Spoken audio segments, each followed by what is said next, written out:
Sa ibang balita, patuloy na kinikilala ni Pangulong Ferdinand R. Marcos Jr. ang malaking papel ng mga sundalo para sa maabot ang pangmatagalang kapayapaan sa bansa. Tuloy-tuloy rin ang suporta ng pamahalaan sa mga rebelde na nagbabalik loob. Yan ang ulat ni Clazel Pardilla. Tiniyak ni Pangulong Ferdinand R. Marcos Jr. ang pagsulong sa kapayapaan sa bansa at patuloy na suporta sa mga rebeldeng nais magbalik loob sa pamahalaan. Despite our differences in political ideology, our differences in policy maybe,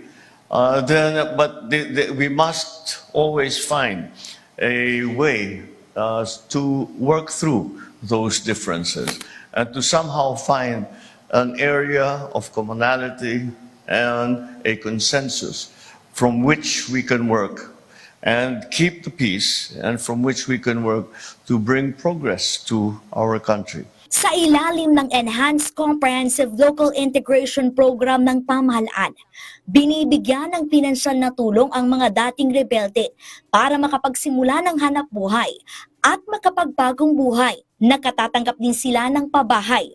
Nagtatayo ng mga eskwelahan, health station at farm-to-market road. Naglalagay ng linya ng kuryente at patubig sa mga lugar na dating naapektuhan ng armadong grupo.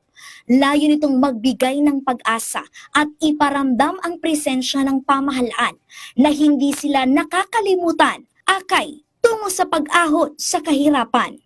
Aabot na sa 2,428 na aplikasyon ang natanggap ng National Amnesty Commission mula sa mga dating rebelde na nais magbagong buhay. Sa kanyang pagbisita sa Tacloban City, pinangunahan ni Pangulong Marcos ang panunumpa ng mga bagong miyembro ng Local Amnesty Board at binigyan diin ang kanilang mahalagang papel sa pagkamit ng kapayapaan. Now that we have the Amnesty Board here, then there is now a mechanism that is in place for us to bring back into the fold of the law, into society, those who have opposed the state for a while, for a good long while.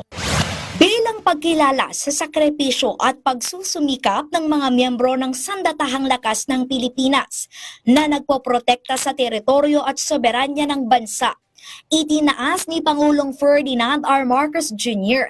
ang subsistence allowance para sa mga opisyal at enlisted personnel ng Armed Forces of the Philippines.